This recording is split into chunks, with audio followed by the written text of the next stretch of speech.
सर्ग 12वा आराड दर्शन। तेव्हा इक्ष्वाकू वंशाचा चंद्र तो राजकुमार शांती धर्मामध्ये विहार करणाऱ्या आराड मुनीच्या आश्रमामध्ये स्वरूप शरीर प्रभावाने जणू आश्रमाला भारून टाकीत प्रवेश करता झाला। कालाम कालायस गोत्राच्या त्या मुनीने त्याला दुरूनच येताना पाहिले आणि मोठ्या आवाजात आपले स्वागत आहे असे म्हटले आणि मग तो राजपुत्र त्यांच्या जवळ गेला। ते दोघेही परस्परांना शिष्टाचारांप्रमाणे कुशलक्षेमविषयक विचारपूस करून पवित्र अशा ठिकाणी जेथे मृगचर्म अंथरले आहे अशा लाकडाच्या 2 पवित्र आसनावर बसले। त्या मुनिश्रेष्ठाने बसलेल्या त्या राजपुत्राला आपल्या विशाल नेत्रांनी जणू प्राशन करीत अत्यंत आदरपूर्वक म्हटले, हे मित्रा, ज्याप्रमाणे मदोन्मत हत्ती बंधनांना तोडून निघतो त्याप्रमाणे आपण प्रेमपूर्ण बंधनांना कापून ग्रहत्याग केला आहे याची मला माहिती मिळाली आहे। आपले अंतकरण सर्व प्रकारे धैर्यशाली आणि ज्ञानयुक्त आहे, म्हणूनच आपण विषारी फळ देणाऱ्या लतेप्रमाणे असलेल्या लक्ष्मीचा त्याग करून आला आहात। म्हातारपण जवळ आल्यावर उपभोगिलेल्या उष्ट्या माळेप्रमाणे असलेली राज्यलक्ष्मी आपल्या मुलांना सोपवून राजेरजवाडे वनामध्ये निघून गेलेत यात आश्चर्य वाटण्यासारखे काहीही नाही। विषयोपभोग सहजासहजी सर्व उपलब्ध असून देखील ऐन तारुण्यावस्थेमध्ये असतानाही आपण लक्ष्मी वैभवाचा उपभोग न घेताच आला आहात याचेच मला आश्चर्य वाटते। म्हणून हा धर्म जाणण्याकरता आपण सर्वाधिक श्रेष्ठ पात्रता प्राप्त आहात। आपण ज्ञानरूपी नौकेवर बसून दुःखरूपी सागराला पार करावे।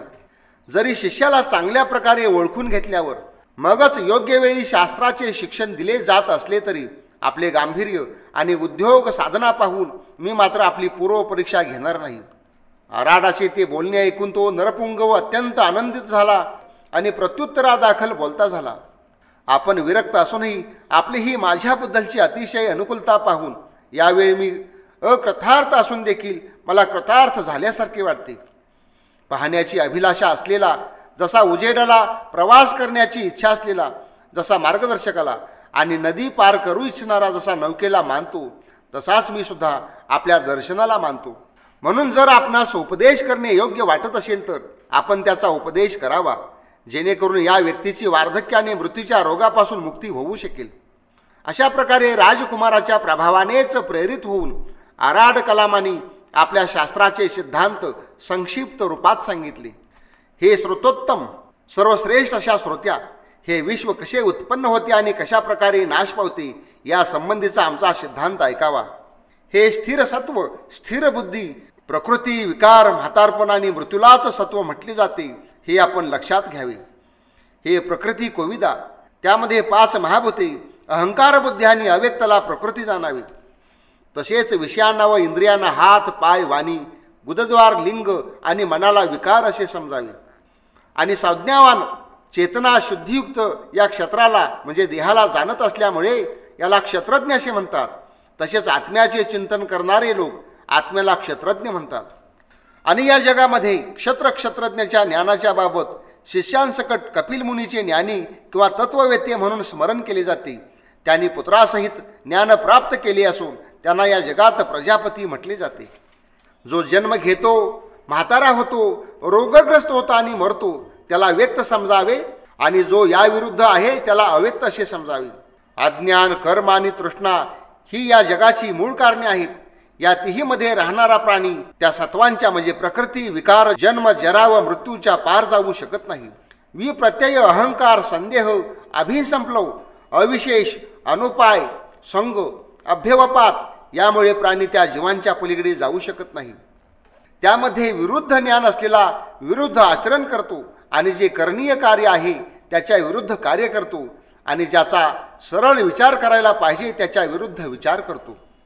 हे अहंकारहीन, मी बोलतो, मी जाणतो, मी जातो, मी उभा आहे अशा प्रकारची भावना या जगात अहंकार म्हणून गणली जाते। हे संशयहीन, परस्परांशी कधीच न भेटणाऱ्या असंदिग्ध भावांना जो मातीच्या ढेकळाप्रमाणे एकत्रित मिसळलेले पाहतो, मानतो, त्याला या जगात संशय असे म्हणतात। हा जो मी आहे तोच हे मन, बुद्धी आणि कर्म आहे आणि मन इत्यादींचा हा जो गणसमूह आहे तोच मी आहे असे जे ज्ञान आहे तेच अभिसंप्लव आहे। आणि हे विशेषज्ञ, ज्ञानी, अज्ञानी आणि प्रकृतीमध्ये भेद नाही। असे जो जाणतो त्यालाच अविशेष असे म्हणतात. हे उपायज्ञ नमस्कार, वषटकार, प्रोक्षण, अभ्युक्षणा, दिना, बुद्धिमानानी अनुपाय असे मानले आहे. हे संगहीना, ज्यामुळे दुर्बुद्धी मनुष्याचे मन, वाणी हे बुद्धी व कर्माकडून विषयांमध्ये आसक्त होते, त्याला अभिसंग म्हणजेच आसक्ती असे म्हणतात. हा माझा आहे, मी याचा आहे, अशा प्रकारच्या अभिमानाला दुःख मानले जाते. या जगात ज्याच्यामुळे पतन होते अशा त्या अभिमानालाच अभ्यवपात समजावे. तम, मोह, महामोह आणि 2 तमिश्र ग्रंथी या 5 परवानाच अविद्या असे विद्वान म्हणतो. हे निर्मोही, यांच्या ठिकाणच्या आळसाला तम समजावे. जन्म आणि मृत्यूला मोह जाणावे. तसेच काम हाच महामोह आहे असे समजावे. हे महाबाहू, या कारणामुळेच मोठमोठे प्राणी या कामामध्ये मोहित होतात, म्हणूनच याला महामोह असे म्हणतात. हे अक्रोधा, क्रोधालाच तमिश्र असे खात्रीपूर्वक म्हटले जाते आणि निर्विषाद म्हणजे विषादहीन विषादालाच अंध तामिश्र असे म्हणतात. हे 5 पर्व असलेल्या अविद्येने ग्रस्त होऊन मूर्ख मनुष्य या दुःख बहुल संसारामध्ये पुन्हा पुन्हा जन्म ग्रहण करीत असतो. द्रष्टा, श्रोता, ज्ञाता, कार्य आणि कारण मीच आहे असे समजून संसारामध्ये भटकत असतो. हे बुद्धिमंता, या कारणानेच या जगामध्ये जन्माचा प्रवाह सतत वाहत असतो. कारणाचा अभाव होतो असे आपण जाणावे. हे मोक्षाभिलाषी, बुद्धिमंतांनी ज्ञानी, अज्ञानी आणि व्यक्त व अव्यक्त या चारांना चांगल्या प्रकारे जाणून घेतले पाहिजे. हे क्षत्रज्ञ, या चारींनाही चांगल्या प्रकारे जाणून आत्मा जन्म मरणाच्या वेगवान प्रवाहाला सोडून देऊन अक्षर अविनाशी पदाला प्राप्त करीत असतो. परब्रह्मवादी ब्राह्मण याकरताच या जगात ब्रह्मचर्याचे पालन करतात आणि इतर ब्राह्मणांना देखील या ब्रह्मचर्याचेच शिक्षण देत असतात.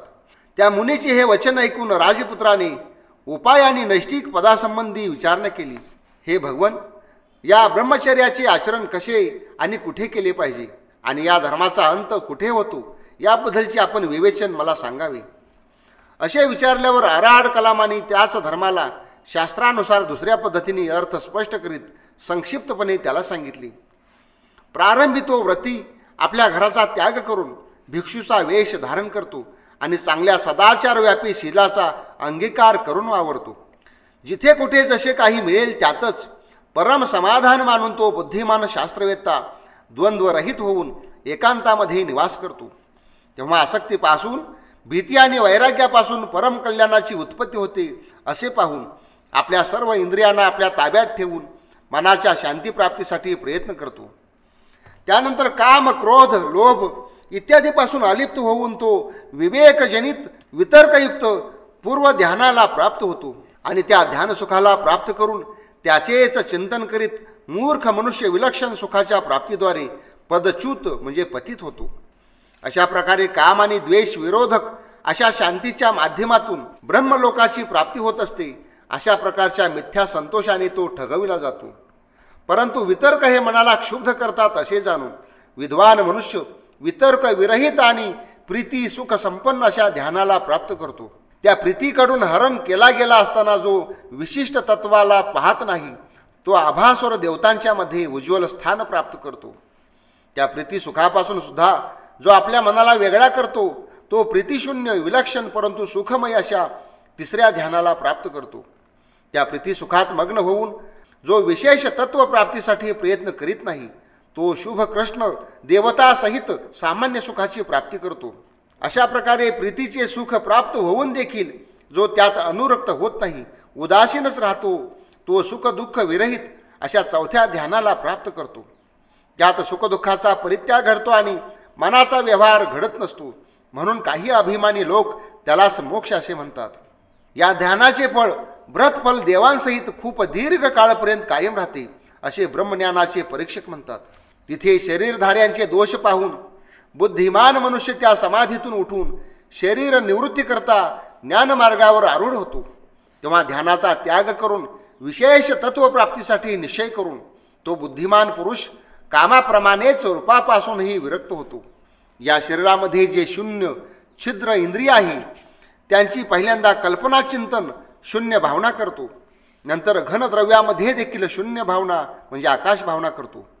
दुसरा बुद्धिमान मनुष्य आकाशामध्ये स्थित आकाशव्यापी आपल्या आत्म्याला संकुचित करून त्यावरून त्यालाच अनंताप्रमाणे पाहून विशेष तत्वाला प्राप्त करतो. दुसरे अध्यात्म कुशल साधक आत्म्याकडून आत्म्याला निवृत्त करून काही नाही असे पाहत अकिंचन्य असा मानला जातो. तेव्हा मुंजातून निघालेल्या शिंकाप्रमाणे आणि पिंजऱ्यातून निघालेल्या पक्षाप्रमाणे शरीरातून निघालेला आत्मा मुक्त झाला असे म्हणतात. हेच ते चिन्हविहीन कायम अविनाशी परब्रह्म आहे, ज्याला तत्वज्ञानी महर्षी मोक्ष असे म्हणतात. अशा प्रकारे उपाय आणि मोक्ष याविषयी आपणास सांगितले आहे. जर आपणास हे समजले असेल आणि त्याबद्दल आवड वाटत असेल तर आपण याला ग्रहण करावे.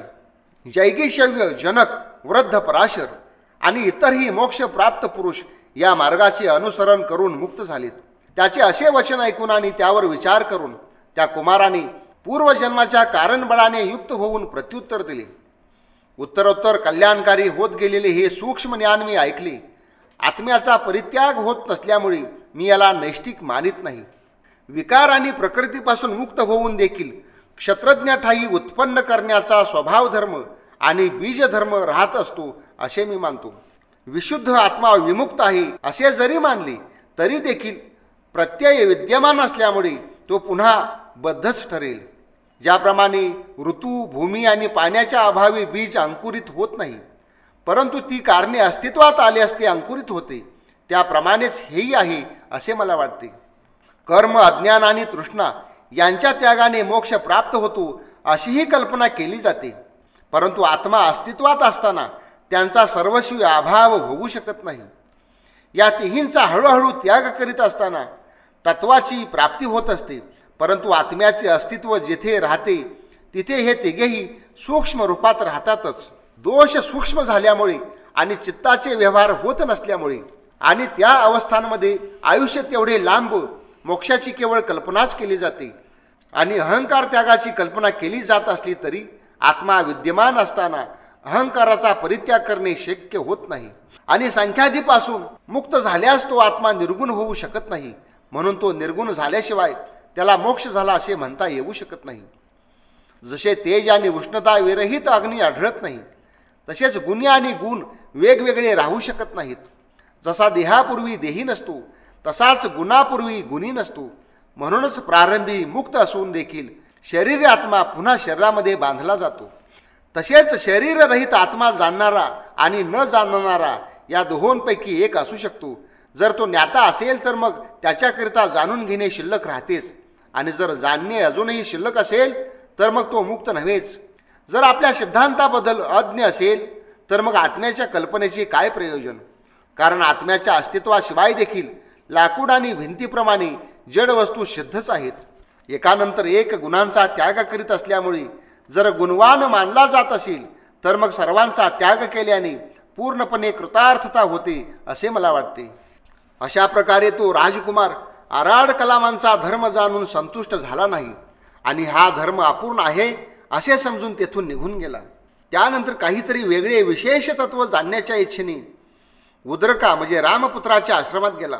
त्यानेही आत्मसिद्धांताचा स्वीकार केला असल्यामुळे त्याचेही तत्वज्ञान त्याने ग्रहण केले नाही. चेतन आणि अचेतन या द्वैतवादामध्ये दोष आढळल्यामुळे उद्रक मुनीने अकिंचनतेच्याही पलीकडे असलेल्या संज्ञा असंज्ञारहित तत्वमार्गाचे ज्ञान मिळवले होते. कारण सूक्ष्म कारणस्वरूप संज्ञा व असंज्ञा, चेतन व अचेतन देखील कर्माचे अधिष्ठान आहेत. त्या सूक्ष्म संज्ञा असंज्ञेच्या पलीकडे संज्ञायुक्त आणि असंज्ञायुक्त अवस्था नाही. म्हणूनच तो उद्रक त्या अवस्थेची अभिलाषा करीत होता. कारण बुद्धी सूक्ष्म आणि स्थिर होऊन तिथल्या तिथेच थांबते, इतरत्र जात नाही. म्हणून तिथे असंज्ञाही नाही किंवा संज्ञाही नाही. कारण ते मिळवून देखील जीव पुन्हा संसारात परत येत असतो. म्हणून बोधिसत्वाने परमश्रेष्ठ पद प्राप्त करण्याच्या अभिलाषेने उद्रकाला देखील सोडून दिले. तेव्हा कल्याण प्राप्तीच्या इच्छेने निश्चय करून त्याच्या आश्रमाचा त्याग करून त्या कुमाराने गय राजर्षींच्या नगरी नावाच्या आश्रमाचा आश्रय घेतला. तेव्हा पवित्र पराक्रमी एकांत विहारात आनंद मानणाऱ्या त्या मुनीने निरंजना नदीच्या पवित्र तीरावर निवास केला. आधीच तिथे येऊन पोहोचलेल्या आणि 5ही इंद्रियांना आपल्या ताब्यात केल्यामुळे अभिमानी झालेल्या तपस्व्यांनी व्रताचारी अशा 5 भिक्षूंना त्याने तिथे पाहिले. ज्याने आपल्या पुण्य आणि संपत्तीने आरोग्य संपादन केले आहे अशा वैभव संपन्न मनुष्याजवळ ज्याप्रमाणे इंद्रियांचे विषय जातात, त्याप्रमाणे ते मोक्षाची अभिलाषा बाळगणारे भिक्षू त्याला तिथे पाहून त्याच्या जवळ गेले. ज्याप्रमाणे चंचल इंद्रियांकडून चित्त पूजित होते, त्याप्रमाणे तो राजपुत्र विनयशील, नम्र, आज्ञाधारक आणि संयमी अशा त्या शिष्यांकडून पूजित झाला. मृत्यू आणि जन्माचा शेवट करण्याच्या कामी हे साधन उपयोगी ठरेल असा विचार करून त्याने त्यावेळी उपवास धरून अतिशय कठोर अशी तपश्चर्या आरंभ केली. जे मनुष्याला अतिशय दुष्कर आहेत अशा नाना प्रकारच्या उपवास आणि व्रताचे आचरण करीत शांतीप्राप्तीच्या अभिलाषेने 6 वर्षेपर्यंत त्याने आपल्या शरीराला अतिशय अशक्त बनवले. ज्याचा पार नाही अशा अपरंपार संसाराला पार करण्याच्या इच्छेने त्याने भोजनाच्या वेळी एकच बोर, एकच तीळ व एकच तांदूळाचा दाणा ग्रहण करून पारणी केली. तपस्येमुळे त्याचे शरीर जेवढे अशक्त झाले तेवढे त्याचे तेज देखील वृद्धिंगत झाले. शरीर अशक्त होऊन देखील त्याची कीर्ती आणि शोभा मात्र क्षीण झाली नाही. ज्याप्रमाणे शरद ऋतूतील शुक्ल पक्षी पौर्णिमेचा चंद्र कुमुदांना फुलवितो, त्याप्रमाणे त्यानेही दुसऱ्यांच्या नेत्रांना प्रसन्न केले. मेद, मांस आणि रक्त आटून गेल्यामुळे त्याची कातडी आणि हाडेच तेवढी शिल्लक राहिली. अशा प्रकारे क्षीण झाल्यावरही ज्याचे गांभीर्य मात्र अक्षुण्य राहिले, असा तो त्या गांभीर्यामुळे सागराप्रमाणे शोभू लागला. भवसंसाराचे भय बाळगणाऱ्या त्या मुनीने कठोर तपश्चर्येने खरोखरच शरीराला निरर्थक असे कष्ट होतात असा विचार करून बुद्धत्व प्राप्तीच्या इच्छेने असा निश्चय केला. या तपधर्मापासून वैराग्याची, बोधाची किंवा मुक्तीची प्राप्ती शक्य नाही. त्यावेळी बालपणी जंबू वृक्षाखाली जी पद्धती साधनाविधी मी प्राप्त केली होती, आता तीच अपरिहार्य आहे. परंतु दुर्बल मनुष्य मात्र ती विधी मिळवू शकत नाही. असा शरीराबद्दल आदर वाटल्यामुळे आपले शारीरिक सामर्थ्य वाढवण्याच्या दृष्टीने त्याने पुन्हा असा विचार केला. जो भूक, तहान आणि थकल्याने ग्रासला आहे आणि परिश्रमाने ज्याचे चित्त अस्वस्थ झाले आहे, असा अशांत सुखहीन मनुष्य मनाने प्राप्त होणाऱ्या फळाची प्राप्ती कसा करू शकेल. इंद्रियांना सदोदित तृप्त ठेवल्यामुळे चांगली शांती लाभत असते. तसेच इंद्रियांना जर चांगल्या प्रकारे संतुष्ट ठेवले तरच मानसिक स्वास्थ्य प्राप्त होते. ज्याचे मन स्थिर आणि प्रसन्न आहे त्यालाच समाधी सिद्ध होते आणि समाधीयुक्त चित्त असलेल्यालाच ध्यानयोगाचा लाभ होतो. आणि ध्यानाची सिद्धी झाली तरच तो दुर्लभ, शांत, अजर आणि सर्वश्रेष्ठ अशा अमृत पदाला मिळवून देणाऱ्या धर्माला प्राप्त करतो.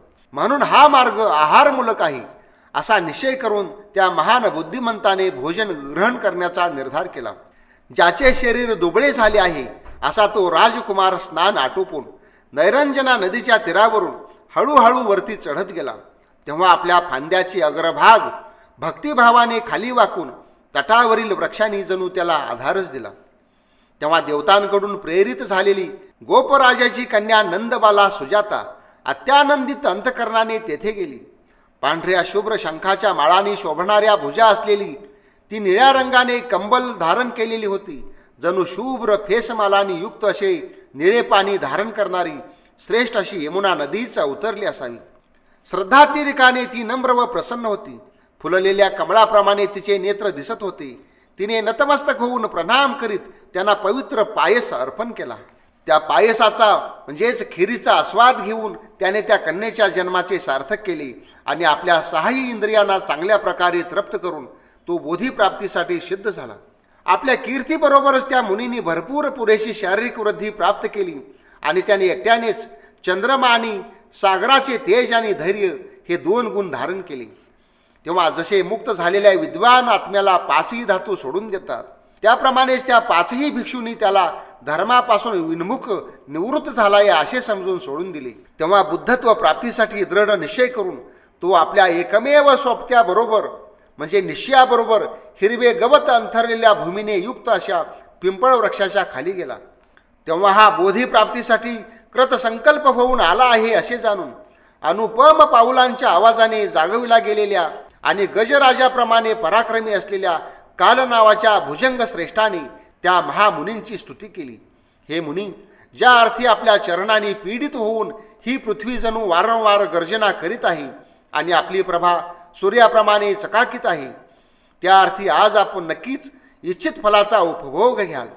हे कमलनेत्र, ज्या अर्थी निलकंठ पक्षांचे थवेच्या थवे आकाशात घिरट्या घालून आपणास प्रदक्षिणा घालीत आहेत आणि आकाशामध्ये मंद मंद वारा वाहतो आहे, त्या अर्थी आज आपण नक्कीच बुद्ध व्हाल. तेव्हा त्या भुजंगोत्तमाने अशी स्तुती केल्यावर गवत कापणाऱ्यांकडून पवित्र गवत घेऊन बुद्धत्व प्राप्तीसाठी प्रतिज्ञा करून त्या पवित्र महावृक्षाचा आश्रय घेऊन तो सिद्धार्थ झाडाखाली विराजमान झाला. तेव्हा त्याने जोपर्यंत मी यशस्वी होणार नाही तोपर्यंत पृथ्वीवरील आसन सोडणार नाही असा निर्धार करून पिंडाकार वेटोळे घालून झोपलेल्या सर्पाच्या फणाप्रमाणे प्रकाशमान उत्तम आणि अविचल असे आसन लावले. भगवंतांनी जेव्हा दृढ निश्चयपूर्वक आसन ग्रहण केले तेव्हा देवता अत्यानंदित झाल्या. पशुपक्ष्यांनी आवाज केला नाही आणि वाऱ्याचे तडाखे बसून देखील वनातील वृक्षांनी आवाज केला नाही. श्री अश्वघोष विरचित पूर्व बुद्धचरित महाकाव्यातील अराड दर्शन नावाचा 12वा सर्ग समाप्त झाला. बंधू आणि भगिनींनो, नमस्कार. माणूस आणि माणसाच्या धारणा म्हणजेच त्याचे विचार असतात. चांगल्या धारणा आणि चांगले विचार असतील तर जीवनही अधिक चांगले होते. म्हणूनच पुस्तके, ऑडिओ सीडी, व्हिडिओ सीडी, प्रदर्शने, कार्यक्रम, व्याख्याने इत्यादी अनेकविध मार्गांनी आम्ही तुमच्यापर्यंत येण्याचा प्रयत्न करीत आहोत. सद्विचारांचा प्रसार व्हावा या भावनेतून आम्ही हे सर्व तयार केलेले आहे. सौ सुनंदा देशमुख संचलित श्री रामकृष्ण प्रकाशन व डॉक्टर अधिक देशमुख संस्थापित जीवन योग तर्फे आम्ही हे सर्व प्रकल्प आपल्याला सादर करीत आहोत. आमच्या ऑडिओ स्वरूपाच्या ग्रंथांमध्ये संस्कृत व मराठी 4 वेदांपासून 108 उपनिषदे, वाल्मिकी रामायण, 12 स्कंदांच्या भागवतासहित सार्थश्री ज्ञानेश्वरी, सार्थश्री तुकाराम महाराज गाथा, अनेक धार्मिक आध्यात्मिक ग्रंथ उपलब्ध करून दिलेले आहेत. त्याचा सर्वांनी अवश्य लाभ घ्यावा. त्याचबरोबर स्वामी विवेकानंदांची व्याख्याने, महात्मा गांधींचे सत्याचे प्रयोग, विनोबाजींचे स्थितप्रज्ञ दर्शन इत्यादी प्रकारचे अनेक ग्रंथ कुठेही ऐकता येतील अशा पद्धतीने ऑडिओमध्ये केलेले आहेत. तसेच आरोग्य प्रकल्पाअंतर्गत अनेक आजारांविषयी त्यांची लक्षणे तपासण्यांपासून ते ॲलोपॅथिक, आयुर्वेद, होमिओपॅथी, नॅचरोपॅथी, वनौषधी, घरगुती उपचारापर्यंत उपचार दिलेले आहेत. या आरोग्यावर पुस्तके, सीडीज जो व्यवस्थित समजून घेईल तो किमान 80% स्वतः डॉक्टर बनेल. शारीरिक आरोग्याबरोबरच मानसिक आरोग्याअंतर्गत अनेक प्रकारच्या भावनिक समस्या, उदाहरणार्थ नैराश्य, भीती, चिंता, टेन्शन इत्यादीपासून व्यक्तिमत्वातील दोष घालविण्यासाठी सीडी तयार केलेल्या आहेत. त्याचबरोबर आंतरिक विकासाच्या आत्मविश्वास, एकाग्रता, स्मरणशक्ती इत्यादी सीडी आहेत. शिवाय शारीरिक व मानसिक कौशल्य वाढविण्यासाठी सुद्धा सीडी उपलब्ध आहेत. त्याचबरोबर वाईट सवयी, व्यसने सोडविण्यासाठीही प्रोग्राम उपलब्ध करून देण्यात आलेला आहे. लैंगिक समस्यांचा देखील विचार करून त्याविषयीचे साहित्य निर्माण केले आहे. सर्वात महत्त्वाचे म्हणजे श्रीमंती व समृद्धीसाठी अनेक सीडी उपलब्ध केलेल्या आहेत. सक्सेसफुल लाईफसाठीही सीडी आहेत. मॅनेजमेंट अँड स्किल्स विकसनासाठीही सीडी आहेत. तसेच समृद्ध जीवनासाठी मानसिक बळ कसे मिळेल अशा अनेक प्रोग्रामिंगच्या सीडी आहेत. तसेच ध्यान व अध्यात्माच्याही सीडी आहेत. तसेच निरक्षर माणसाला सुद्धा सहजपणे इंग्लिश बोलता यावे यासाठी आम्ही इंग्रजी बोलण्यासाठीचा विशेष प्रोग्राम तयार केलेला आहे.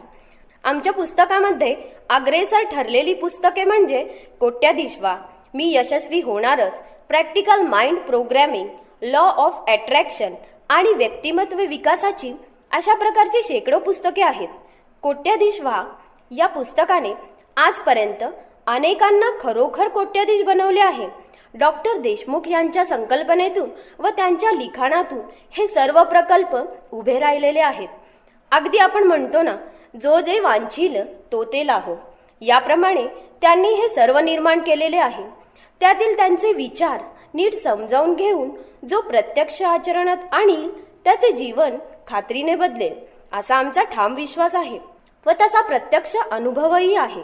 डॉक्टर अधिक देशमुख म्हणतात, मला एक असा मार्ग सापडला आहे जो त्या मार्गाने जाईल तो निश्चितपणाने समृद्ध व आनंदी जीवन जगेल. यांनी निर्माण केलेल्या शेकडो सीडी, पुस्तके यांचा अवश्य लाभ घ्यावा. एक निरामय, आनंदी, सुखी, श्रीमंत व समृद्ध जीवनाला प्रारंभ करा. अत्यंत प्रभावीपणे माणसाला आतून बाहेरून बदलणारी हंसक्रिया ध्यानाची शिबिरे घेतली जातात. तसेच money course, change your self, mind power and programming इत्यादी प्रकारच्या कार्यशाळा घेतल्या जातात. लाईफ ट्रान्सफॉर्मिंग अशा या कार्यशाळेचा सर्वांनी अवश्य लाभ घ्यावा. अधिक माहितीसाठी आमच्या पत्त्यावर किंवा मोबाईलवर संपर्क करा. या आमच्या प्रबोधन यज्ञामध्ये ज्यांना सहभागी व्हायचे आहे त्यांनी सुद्धा संपर्क करावा. आमच्याशी संपर्क करण्यासाठी पुढील पत्ता लिहून घ्या. श्री रामकृष्ण प्रकाशन 37/15 तानाजी नगर, धनकवडी, पुणे 43. Mobile number 98 50 66 65 81. तुम्हा सर्वांना शुभेच्छा. धन्यवाद.